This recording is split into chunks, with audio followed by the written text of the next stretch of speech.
જે સમાચાર વિગતવાર ગાંધીનગરના પેથાપુરમાં રેતી ખનનના માફિયાઓ બેફામ બન્યા અને તેમનો આતંક જોવા મળી રહ્યો છે।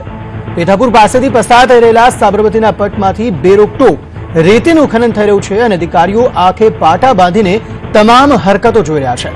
આપને જાણીને નવાઈ લાગશે, એક નહીં બે નહીં પણ પૂરી 5 માળની બિલ્ડિંગ આવી જાય એટલું ઊંડું ખોદાણ કરીને અહીંથી રેતીની ચોરી કરાઈ છે। છેલ્લા કેટલાય સમયથી રેતી માફિયાઓ ગેરકાયદેસર રીતે રેતીનું ખનન કરી રહ્યા છે અને એક જાગૃત મીડિયા તરીકે સંદેશ ન્યૂઝ આ સમગ્ર બાબતનો પર્દાફાશ કરી રહ્યું છે। જ્યારે ઘટના સ્થળે સંદેશ ન્યૂઝની ટીમ પહોંચી તો માફિયાઓ સંદેશ ન્યૂઝના કેમેરા જોઈને પલાયન થઈ ગયા। સાથે જ તેઓએ જે સાધનોથી રેતી ખનન કરી રહ્યા હતા તે ડમ્પર સહિતના સાધનોને લઈને તેઓ ફરાર થઈ ગયા। રેત માફિયાઓની કરતૂત જ્યારે સંદેશ ન્યૂઝે ખુલ્લી પાડી ત્યારે અમારા રિપોર્ટર ગૌરવ પટેલને રૂપિયાની લાલચ પણ અપાઈ। એટલું જ નહીં, પોતાનું પાપ જે કેમેરામાં કેદ થઈ ગયું હતું તે કેમેરાને પણ માફિયાઓએ તોડવાનો પ્રયત્ન કર્યો। આ જ બાબત દર્શાવે છે કે તેમની પાછળ કોઈ મોટા અધિકારીઓનું પીઠબળ છે। આટલા મોટા પ્રમાણમાં જ્યારે રેતીનું ખનન થઈ રહ્યું ખનન કરી રહ્યા હતા તે ડમ્પર સાર થઈ ગયા। રેત માફિયાઓની કરતૂત જ્યારે સંદેશ ન્યૂઝે ખુલ્લી પાડી ત્યારે અમારા રિપોર્ટર ગૌરવ પટેલને રૂપિયાની લાલચ પણ અપાઈ। એટલું જ નહીં, પોતાનું પાપ જે કેમેરામાં કેદ થઈ ગયું હતું તે કેમેરાને પણ માફિયાઓએ તોડવાનો પ્રયત્ન કર્યો। આ જ બાબત દર્શાવે છે કે તેમની પાછળ કોઈ મોટા અધિકારીઓનું પીઠબળ છે। આટલા મોટા પ્રમાણમાં જ્યારે રેતીનું ખનન થઈ રહ્યું ખનન કરી રહ્યા હતા તે ડમ્પર સાર થઈ ગયા। રેત માફિયાઓની કરતૂત જ્યારે સંદેશ ન્યૂઝે ખુલ્લી પાડી ત્યારે અમારા રિપોર્ટર ગૌરવ પટેલને રૂપિયાની લાલચ પણ અપાઈ। એટલું જ નહીં, પોતાનું પાપ જે કેમેરાની મળી રહી છે કે રેતી માફિયાઓ જે છે તે બેફામ બન્યા છે। સંદેશ ન્યૂઝની ટીમ જ્યારે ઘટના સ્થળ પર પહોંચી ત્યારે કેવી પ્રતિક્રિયાઓ લોકોની જોવા મળી રહી હતી જે રેતી ખનન કરી રહ્યા હતા।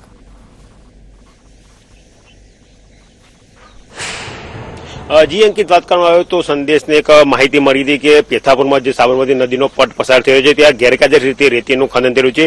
જેના આધારે આજે સંદેશ ન્યૂઝની ટીમ પોતાના કેમેરા યુનિટ સાથે ઘટના સ્થળે પહોંચી હતી અને ખરેખર રિયાલિટી શું છે તે ચેક કરવાનો પ્રયત્ન કર્યો હતો।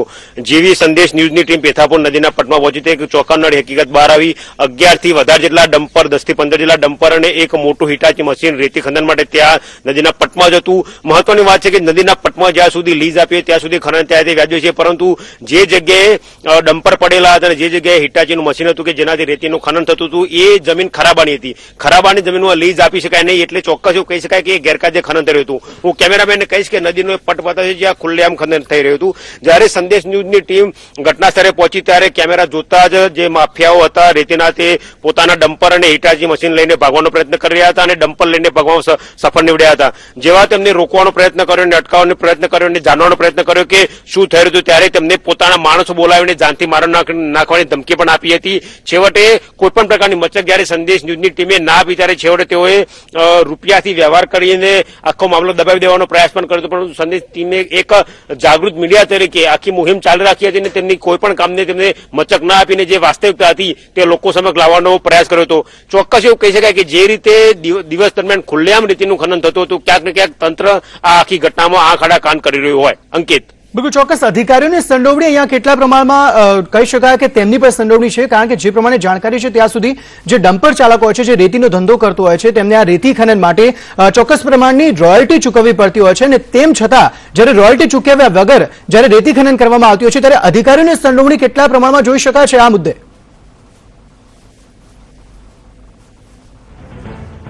ચોક્કસ અંકિત, જે મેં અગાઉ કહ્યું પ્રમાણે જ્યાં સુધી રેતીના ખનનની વાત હોય ત્યાં સુધી નદીનો પટ હોય તેની લીઝ કલેક્ટર દ્વારા અને જે તે તંત્ર દ્વારા આપવામાં આવતી હોય છે, પરંતુ એ લીઝ માત્ર ને માત્ર નદીના પટ સુધી હોય છે। નદીના પટથી જે કિનારા સુધીનો જે ખરાબાનો જમીન હોય છે તે જમીનની લીઝ આપવામાં આવતી હોતી નથી, પરંતુ લીઝ બહાર જઈને એ લોકો ખનન કરતા હોય એટલે ક્યાંક ને ક્યાંક ગેરકાયદેસર ખનન થતું હોય છે। મહત્વની વાત એ છે કે ક્યાંક ને ક્યાંક જે દિવસ દરમિયાન ખનન થતું એમાં તંત્રને આંખ આડા કાન કરે ઉચ્ચ અધિકારીઓની સંડોવણી એવું પણ લાગી શકે છે। તમે જોઈ શકો છો નદીનો પટ જે હતો હાલ પણ ડમ્પરની અવરજવર ચાલુ છે। નદીના પટમાં તમે જોઈ શકો છો હાલ કે જે રીતે દિવસ દરમિયાન ખનન થઈ રહ્યું છે એટલે ક્યાંક ને ક્યાંક તંત્રમાં આંખ આડા કાન કરી રહ્યો ચોક્કસ લાગી રહ્યું છે। સંવાદદાતા નવીન ઝા આપણી સાથે જોડાયા છે, વાત કરીશું નવીન જોડે કે કઈ રીતે ભૂમાફિયાઓ નદીમાંથી રેતીનું ખનન કરતા હોય છે। જી નવીન। બિલકુલ, એક પ્રકારે આ જે તમામ કાર્યવાહી હોય છે એ કાર્યવાહી દરમિયાન એક લીઝ આપવામાં આવે છે, કલેક્ટરની મંજૂરી લેવામાં આવે છે, પોલીસ અધિકારીની મંજૂરી લેવામાં આવે છે અને કાયદેસરની કાર્યવાહી આની અંદર થતી હોય છે કે કયા પાર્ટને અને કયા ભાગને એ લોકો મતલબ ખનન કરી શકે છે, એની લીગલી કાર્યવાહી થતી હોય છે. પરંતુ આ જગ્યા ઉપર જે ખનન થઈ રહ્યું છે, રેતીનું ખનન થઈ રહ્યું છે, એક પ્રકારની રેતી છે જેનું પુરાણામાં ઉપયોગ થતા હોય છે અને ખૂબ જ મોટી માત્રામાં આ લોકો અહીંથી રોજબરોજ ખનન કરતા હોય છે અને જેની રકમ છે ખૂબ જ વધારે પ્રમાણમાં મળતી હોય છે. જોકે આ સમગ્ર કિસ્સાઓમાં ક્યાંક ને ક્યાંક સ્પષ્ટ દેખાઈ આવે છે કે આટલી મોટી માત્રામાં તમે જે કીધું કે 10 થી 12 ડમ્પરો હતા, જે જેસીબી હતું તેના ખનન માટે, તો ક્યાંક ને ક્યાંક આ સમગ્ર જે ઘટના છે તે ખરેખર તંત્રને ખ્યાલ જ હશે અને તંત્રના ખ્યાલ વગર આ કામ પોસિબલ નથી, કારણ કે આટલી મોટી માત્રામાં નદીના પટમાં જે ટ્રકો ઉતરે છે, આટલી મોટી સંખ્યામાં ડમ્પરો ઉતરે છે અને જે ખનન થાય છે. જી બિલકુલ ગૌરવ, અમારી સાથે બનેલા રહેજો. પરંતુ હવે આપને બતાવી દઈએ કે જ્યારે સંદેશ ન્યૂઝની ટીમ ઘટના સ્થળે પહોંચી ત્યારે તમામ લોકોની કેવી પ્રતિક્રિયા હતી અને કેમેરા જોઈને તે લોકોના રિએક્શન કેવા હતા. સાબરમતી નદીમાં ગેરકાયદેસર રીતે ભૂમાફિયાઓ દ્વારા રેતીનું ખનન થઈ રહ્યું છે. આપણે હાલ ઉભા છીએ પેથાપુર ગામની સીમમાં આવેલા સાબરમતી નદી કિનારાના પટમાં કે જ્યાં ભૂમાફિયાઓ દ્વારા બે રોકટોક રેતીનું ખનન થઈ રહ્યું છે. મહત્વની વાત છે કે નદીના પટમાં લીઝ આપવામાં આવતી હોય છે, પરંતુ આ જે બે રોકટોક રેતીનું ખનન કરતા ભૂમાફિયાઓ નદીનો પટ છોડીને જે ખરાબાની જમીન કહેવાય ત્યાં સુધી પહોંચી ગયા છે. મહત્વની વાત છે કે જ્યારે સંદેશ ન્યૂઝની ટીમ સાબરમતી નદીના પટમાં પહોંચી ત્યારે બે રોકટોક રીતે અહીંયા ખનન ચાલુ હતું. 4 થી 5 ડમ્પર ઉભા હતા અને હિટાચી મશીન દ્વારા તેમાં રેતીનું ખનન થઈ રહ્યું હતું, પણ જીવી સંદેશની ટીમ પહોંચી ગઈ તરત જ તે લોકો પોતાના વાહન સાથે ફરાર થઈ ગયા હતા. મહત્વની વાત છે, તમે જોઈ શકો છો કે 5 માળ જેટલી ઊંચી બિલ્ડિંગ જેટલું ઊંડું ખનન તેઓએ ગેરકાયદેસર રીતે કરી લીધું છે. જ્યારે સંદેશની ટીમ ત્યાં પહોંચી ત્યારે તે લોકોએ સંદેશની ટીમને મારવાની ધમકી આપીને કેમેરો તોડી નાખવાનો પણ પ્રયાસ કર્યો હતો. મહત્વની વાત છે કે ક્યાંક ને ક્યાંક તંત્ર આંખ આડા કાન કરી રહ્યું છે અને બે રોકટોક રેતીનું ખનન થઈ રહ્યું છે. કેમેરામેન વિનોદ શર્મા સાથે ગૌરવ પટેલ, સંદેશ ન્યૂઝ, ગાંધીનગર. બિલકુલ, તો આપ તમારે જોયું કે કયા પ્રકારે જ્યારે સંદેશ ન્યૂઝની ટીમ ઘટના સ્થળ પર પહોંચી ત્યારે કયા પ્રકારના દ્રશ્યો જોવા મળ્યા હતા. ફરી એકવાર સંવાદદાતા ગૌરવ મારી સાથે જોડાઈ ગયા છે. ગૌરવ, ખાસ કરીને અધિકારીઓની સંડોવણી વિશે જ્યારે વાત કરવામાં આવે છે, અધિકારીઓની સંડોવણી ચોક્કસપણે હોય છે. આ રેતી ખનન કઈ રીતે કરવામાં આવ્યું હતું અને રેતી ખનન માટે જે ચોક્કસ પ્રોસિજર હોય છે કે આખરે કઈ રીતે રેતી ખનન કરી શકાય, રેતી કેવી રીતે કાઢી શકાય, તે પ્રોસિજર વિશે પણ જણાવશો.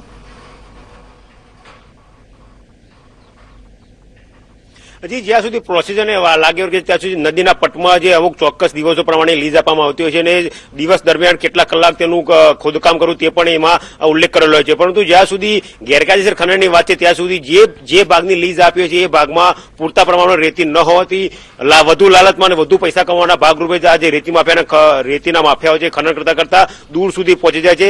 નદીના પટમાં જયારે રેતીનો જથ્થો પૂર્ણ થઈ જતો હોય ત્યારે એમને વધુ લાલચ માટે તેઓ જે ખરાબાની જમીન છે ત્યાં સુધી ખનન કરતા હોય છે અને એવું જ ચોખ્ખું ઉદાહરણ આપણને જોવા મળે કે જ્યાં નદીના પટથી બહાર ખરાબાની જમીનમાં લગભગ 500 મીટર સુધી તેમને ખનન કર્યું હતું ને 5 માળ જેટલી ઊંડી ઇમારત બને એટલું ખનન કર્યું. એટલે ક્યાંક ને ક્યાંક જે કાયદેસરની લીઝ આપવામાં આવે છે એ લીઝની બહાર જઈને તેઓ ખનન કરતા હોય એવું અહીંયા માલુમ પડ્યું. અંકિત. બિલકુલ, ખનન માફિયાઓ જે રેતીની લૂંટ ચલાવી રહ્યા છે, રેતી ખનન કરી રહ્યા છે, ખાસ કરીને અધિકારીઓની સંડોવણીની જ્યારે આપણે વાત કરી, અધિકારીઓ સાથે જે પર્ટિક્યુલર અધિકારીઓ છે તેમની સાથે આપની કોઈ વાતચીત થઈ છે ખરી આ મુદ્દે? હજુ સુધી કોઈ ચોક્કસ અધિકારી સાથે સંપર્ક થયો નથી, પરંતુ જે પ્રમાણે જે રેતીના માફિયા હતા તેમની પાસે જયારે કોઈ પણ પ્રકારની પરમિશન છે કે કેમ, તેની પાસે કોઈ લેખિત બાંહેધરી છે કે કેમ તે જાણવાનો પ્રયત્ન કર્યો તો કોઈ પણ જે રેતીના ભૂમાફિયાઓ ત્યાં હાજર હતા તે કોઈ પણ પ્રકારનો ખુલાસો કરવા તૈયાર હતા. તેમને પોતાની ઓળખ પણ આપી નથી ને તેમની પાસે ત્યાં કોઈ પ્રકારની લીઝ છે કે કેમ તેમના કોઈ પણ પુરાવા આપ્યા નતા. એટલે ચોક્કસ એવું ફલિત થાય છે કે જે લોકો સંદેશના ન્યૂઝના કેમેરામાં કેદ થયા છે તમામ લોકો ઇલીગલ રીતે રેતીનું ખનન કરતા એવું સાબિત થાય છે. જ્યાં સુધી અધિકારની લાગે વળગે છે ત્યાં સુધી હજુ સુધી ચોક્કસ અધિકારી સાથે સંપર્ક થયો નથી. અંકિત. બિલકુલ, ખાસ કરીને પોલીસની જ્યારે વાત કરીએ, પોલીસ અધિકારીઓની જ્યારે વાત કરીએ ત્યારે પોલીસની પર ખૂબ જ મોટી જવાબદારી આવી જતી હોય છે જ્યારે આ પ્રકારની કોઈ ઘટના સામે આવે છે. પોલીસ પણ શું આમાં સંડોવાયેલી હોય તેવું ચોક્કસપણે કહી શકાય ગૌરવ?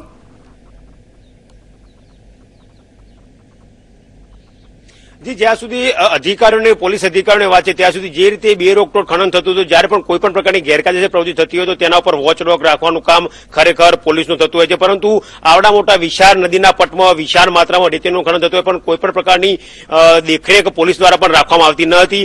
આટલો વિશાળ પટ હતો અને જે તે લાગતા વખતે પોલીસ સ્ટેશનના કર્મચારીઓ અને પોલીસ અધિકારી જો ધારે તો આ ખનન અટકાવી શકે, પરંતુ તેમના દ્વારા પણ કોઈ પણ પ્રકારનો પ્રયત્ન કરવામાં ન આવે એવું લાગતું હતું. કારણ કે બે રોકટોક ધોળા દિવસે લગભગ 1 વાગ્યાના સુમારે જયારે સંદેશની ટીમ પહોંચી ત્યારે પણ ખનન ચાલુ હતું.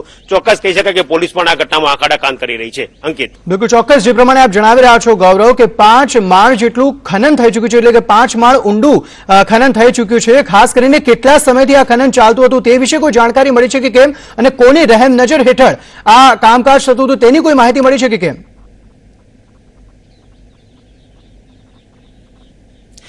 જી, જે ખનન માફિયાઓ સંદેશ ન્યૂઝની કેમેરામાં કેદ થયા હતા તેમની સાથે વાત કરવાનો પ્રયત્ન કર્યો, પણ તે તમામ લોકો કોઈ પણ પ્રકારની ઓળખ આપતા ન હતા. તેમની પાસે લીઝના કોઈ પુરાવા છે કે તે દર્શાવતા ન હતા. જ્યારે તેઓ પોતાના વાહન લઈને ફરાર થઈ ગયા ત્યારે તેમને પૂછવામાં આવ્યું કે કોના વાહનો છે ને ક્યાં થયા છે, ત્યારે કોઈ પણ પ્રકારની તે લોકોએ માહિતી આપી નથી. મહત્વની વાત છે કે જ્યારે સંદેશ ન્યૂઝની ટીમે ખનન માફિયાઓની સામે ઉભી હતી ત્યારે તેમને કોઈ ચોક્કસ વ્યક્તિ જોડે ફોન પર વાત કરી હતી અને ત્યારબાદ તેઓ ઘટનાસ્થળથી પલાયન થઈ ગયા હતા. તેમને જયારે પૂછવામાં આવ્યું કે કેટલા સમયમાં ખનન થયું તો તેમનો કહેવા પ્રમાણે લગભગ 6 મહિનાથી વધારે સમય ત્યાં ખનન ચાલતું હતું અને જે નદીના પડથી લગભગ 500 મીટર દૂર છે ખરાબાની જમીનમાં 5 માળ જેટલું ઊંડું ખનન 6 મહિનામાં થયું હોય તેવું તેમનો દાવો હતો. જી ગૌરવ, મારી સાથે બનેલા રહેજો. સંદેશ ન્યૂઝના તમામ દર્શકોને જણાવી દઈએ કે અમે સતત પ્રયત્ન કરી રહ્યા છીએ ગાંધીનગર કલેક્ટર એવા રવિશંકર ભાઈને ફોન કરવા માટેનો, તદુપરાંત ડીએસપી એવા વિરેન્દ્રસિંહ યાદવને ફોન કરવાનો સતત સંદેશ ન્યૂઝ દ્વારા પ્રયત્ન કરવામાં આવી રહ્યો છે, પરંતુ હજુ સુધી તેઓ ફોન નથી ઉપાડી રહ્યા. કદાચ જવાબ આપવા માટે તેઓ અત્યારે પ્રતિબદ્ધ નથી, પરંતુ આપને જણાવી દઈએ કે સંદેશ ન્યૂઝ દ્વારા સતત પ્રયત્ન કરવામાં આવી રહ્યા છે કલેક્ટર અને ડીએસપી વિરેન્દ્રસિંહને ફોન કરવા માટેના. બિલકુલ, રવિશંકરભાઈને ફોન લગાવવામાં આવી રહ્યો છે અત્યારે સંદેશ ન્યૂઝ મારફતે.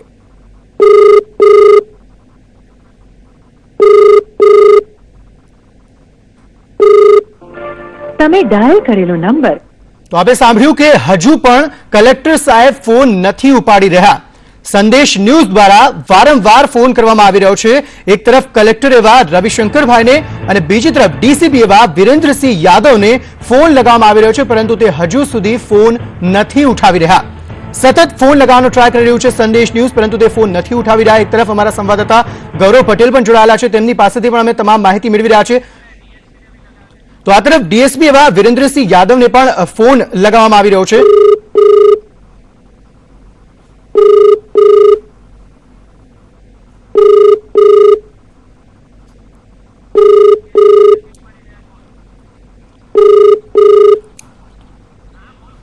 ડીએસપી સાહેબ એવા યાદવ સાહેબ પણ ફોન નથી ઉપાડી રહ્યા. આપ જે પ્રમાણે જોઈ રહ્યા છો કન્ટિન્યુઅસ રિંગો વાગી રહી છે, પરંતુ તે ફોન નથી ઉઠાવી રહ્યા. આ પહેલા રવિશંકરભાઈ ને પણ ફોન લગાવવામાં આવ્યો, જે કલેક્ટર છે તેમને પણ ફોન લગાવવામાં આવ્યો. ત્યારબાદ વિરેન્દ્રસિંહ યાદવને પણ ફોન લગાવવામાં આવ્યો, ડીએસપીને પણ ફોન લગાવવામાં આવ્યો, પરંતુ તે પણ ફોન નથી ઉઠાવી રહ્યા. સતત સંદેશ ન્યૂઝ દ્વારા ફોન લગાવવામાં આવી રહ્યા છે જવાબ માંગવા માટે કે આખરે રેતી ખનન થઈ રહ્યું છે. આટલું ઊંડાણમાં રેતી ખનન થઈ ચૂક્યું છે. કરોડો રૂપિયાની રેતી આ જ પ્રમાણે રેતી ખનન મારફતે ચોરાઈ ગઈ છે, ત્યારે આખરે જવાબદાર કોણ છે તે પૂછવા માટે સતત ફોન કરવામાં આવી રહ્યો છે કલેક્ટર એવા રવિશંકરભાઈને, તદુપરાંત ડીસીપી એવા વિરેન્દ્રસિંહ યાદવને ફોન કરવામાં આવી રહ્યો છે, પરંતુ હજુ સુધી તેઓ ફોન નથી ઉઠાવી રહ્યા. બિલકુલ, જે પ્રમાણે સંદેશ ન્યૂઝે આ મસ્ત મોટો પર્દાફાશ કર્યો છે. ગાંધીનગરના પેથાપુરમાં જે ગેરકાયદેસર રીતે રેતી ખનન થતી હતી તેનો પર્દાફાશ સંદેશ ન્યૂઝની ટીમે કર્યો. આપને જણાવી દઈએ કે સંદેશ ન્યૂઝની ટીમ જ્યારે જે તે ઘટના સ્થળ પર પહોંચી ત્યારે ત્યાં રહેલ તમામ જે લોકો હતા તે સંદેશ ન્યૂઝની ટીમને ધમકી આપવા લાગ્યા, તદુપરાંત કેમેરો તોડવાનો પણ પ્રયાસ કરી રહ્યા હતા.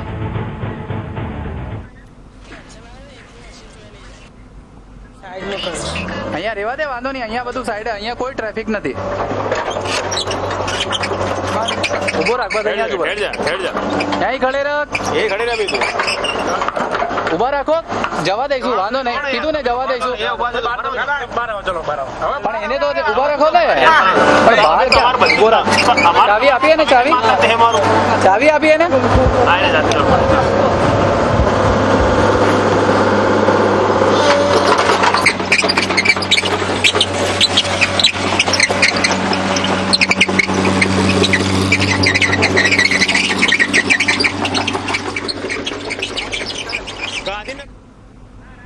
સાબરમતી નદીમાં બેફામ રેતીનું ખનન થઈ રહ્યું છે. તમે જોઈ શકો છો કે સંદેશની ટીમ જયારે પેથાપુર નદી કિનારે પહોંચી ત્યારે 4 થી 5 ટ્રક અહીંયા ઉભા હતા અને એક હિટાચી મશીનથી રેતીનું ખનન કરવામાં આવી રહ્યું હતું, પણ જ્યારે જેવી સંદેશની ટીમ પહોંચી કે તરત જ ટ્રક લઈને ચાલકો ફરાર થઈ ગયા હતા અને જે મશીન એ રાખી હતું તે પણ 10 થી 15 લોકો આવ્યા હતા અને મશીન લઈને ફરાર થઈ ગયા. તમે જોઈ શકો છો કે મશીન હાલ નદીમાંથી બહાર જઈ રહ્યું છે. જ્યારે તેમની પાસે લીઝના કાગળો માંગવામાં આવ્યા ત્યારે તેમની પાસે કોઈ પણ પ્રકારનો પુરાવો હતો નહીં અને જ્યારે તેમની સાથે વાત કરવાનો પ્રયત્ન કર્યો તો લોકોએ ભેગા થઈને મારવાની ધમકી આપીને કેટલાક માણસોને બોલાવીને માર મારવાની ધમકી આપી હતી. કેમેરામેન વિનોદ શર્મા સાથે ગૌરવ પટેલ, સંદેશ ન્યૂઝ, ગાંધીનગર. તો આપ તમામે જોયું કે કઈ રીતે જ્યારે સંદેશ ન્યૂઝની ટીમ ઘટના સ્થળ પર પહોંચી ત્યારે તાબડતોબ ત્યાં રહેલા તમામ વ્યક્તિઓ ત્યાંથી ભાગવા લાગ્યા, કારણ કે તેમને ખબર પડી ગઈ કે હવે સંદેશ ન્યૂઝની ટીમ આવી પહોંચી છે અને અમારી તમામ જે પોલ છે તે ખુલ્લી પડી જશે. ન ફક્ત આ તમામ લોકો, પરંતુ આની અંદર અધિકારીઓની સંડોવણી, પોલીસની સંડોવણી પણ ચોક્કસપણે જોઈ શકાય છે, કારણ કે રેતી કાઢવા માટે જે રેતી ખનન કરવામાં આવે છે તેની જે પ્રોસિજરની વાત કરીએ તો જે તે જગ્યા હોય છે ત્યાં લીઝ આપવામાં આવે છે અને તે લીઝ પર પર્ટિક્યુલર રોયલ્ટી આપવાની હોય છે, પરંતુ આ તમામ ભાંજગળમાંથી બચવા માટે લોકો રેતી ખનન કરતા હોય છે. ગૌરવ, બીજી તરફ ગૌરવ અમારી સાથે જોડાયેલા છે, તેમની સાથે વાત કરીએ. ગૌરવ, સતત પ્રયત્ન કરવામાં આવી રહ્યા છે, કલેક્ટર સાહેબને પણ ફોન કરવામાં આવી રહ્યો છે, ડીએસપી સાહેબને પણ ફોન કરવામાં આવી રહ્યો છે, પરંતુ તમામ જે બંને વ્યક્તિ છે તે ફોન ઉઠાવતા નથી. આખરે કઈ રીતે જોવું જોઈએ આ વસ્તુને?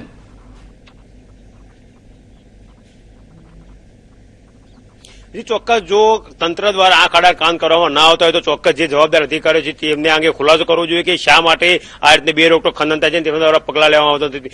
જો ચોક્કસ લીઝ આપવામાં આવ્યું તો એ લીઝ જે જગ્યાએ લીઝ આપવામાં આવી હોય એ જગ્યા પૂરતું જ ખનન થવું જોઈએ, તેની પણ દેખરેખ રાખવી જોઈએ. એક ચોક્કસ વ્યક્તિની ત્યાં નિમણૂક કરવી જોઈએ કે જે જગ્યાથી વધારે જો લીઝમાં ખનન કરતા હોય તો તેને રોકી શકીએ, પરંતુ જે પ્રમાણે અધિકારીઓ દ્વારા ફોન ઉપાડવામાં આવતા નથી અને ખુલાસો કરવામાં આવતો નથી એ પરથી ચોક્કસ ફલિત થાય છે કે ક્યાંક ને ક્યાંક સીધી સંડોવણી આમાં તંત્રની હોય એવું લાગી રહ્યું છે. અંકિત, બિલકુલ ચોક્કસ. અને ગૌરવ, આ પહેલી ઘટના નથી જ્યારે રેતી ખનન થતી હોય અને સંદેશ ન્યૂઝે આ મુદ્દાનો પર્દાફાશ કર્યો. આ પહેલા પણ ઘણી બધી જગ્યાએથી રેતી ખનન થતી હતી, ગેરકાયદેસર રીતે રેતી ખનન થતી હતી. આપણે મહેમદાવાદ સાઈડ પણ જોયું હતું, મહેમદાવાદ સાઈડ પર આ પ્રકારની ઘટના થતી હતી, તેમાં પણ કોઈ પણ અધિકારીઓએ આ બાબતે મચક આપી ન હતી.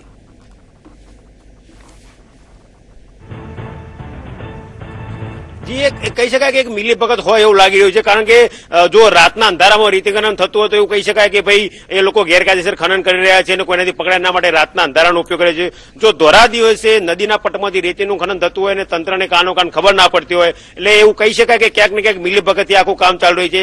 જ્યારે સંદેશ ન્યૂઝની ટીમ નદીના પટમાં પહોંચી ત્યારે 10 થી 15 ટ્રક હતા, પરંતુ જેવો કેમેરો સામે આવ્યો કે તમામ લોકો ત્યાંથી ટ્રક છોડીને ભાગી ગયા હતા. હું ફરી એકવાર કેમેરામેન કહીશ કે નદીનો પટ બતાવ્યો, જ્યાં હાલ નદીનો પટ ખાલી જોવા મળે છે. 2 ડમ્પર હાલ હજી થોડા સમય પહેલા જયારે સંદેશ ન્યૂઝે આખી ઘટનાનો પર્દાફાશ કર્યો ત્યારે ડમ્પર ભાગી ગયા હતા. હાલ 2 ડમ્પર હજી હાલ નદીના પટમાં તમને ફરતા જોવા મળશે. એટલે એવું કહી શકાય કે રેતીના માફિયાઓને કોઈ પણ પ્રકારનો ડર નથી અને હજી હાલ તેઓ ખુલ્લેઆમ નદીના પટમાંથી નદીનું રેતીમાંથી ખનન કરી રહ્યા છે. અંકિત, બિલકુલ ચોક્કસ. ગૌરવ, ડર શા માટે હોય? જ્યારે તેઓ હપ્તા પૂરા પાડતા હોય, અધિકારીઓ પર સંતુષ્ટ હોય, રેતી ભલે ખાલી થઈ જતી કે જે જમીન છે તે ભલે ખાલી થઈ જતી, પરંતુ આપણને પૈસા મળી રહ્યા છે એટલે આપણે કશું જ બોલવાના નથી, તેવું ચોક્કસપણે અહીંયા જોવાઈ રહ્યું છે. જો કાયદાની 80-83 અધિકારીઓ જો કરશે તો જે સામાન્ય લોકો છે તેના પર કેવો અસર જોવા મળશે?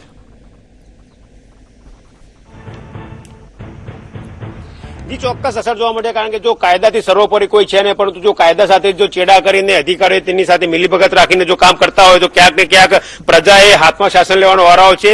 અને જે રીતે તમે જોઈ શકો છો કે ખુલ્લેઆમ નદીમાં ખનન થતું હોય છે તો કોઈ પણ પ્રકારના પગલાં લેવામાં આવે છે તો ક્યાંક ને ક્યાંક આ મોટું વિદ્રોહનું સ્વરૂપ પણ ધારણ કરી શકે છે અને સરકારે આનો કદાચ ભારે જવાબ આપવાની પણ જરૂર પડી શકે એમ છે. અંકિત, બિલકુલ ગૌરવ, આભાર સમગ્ર માહિતી આપવા બદલ.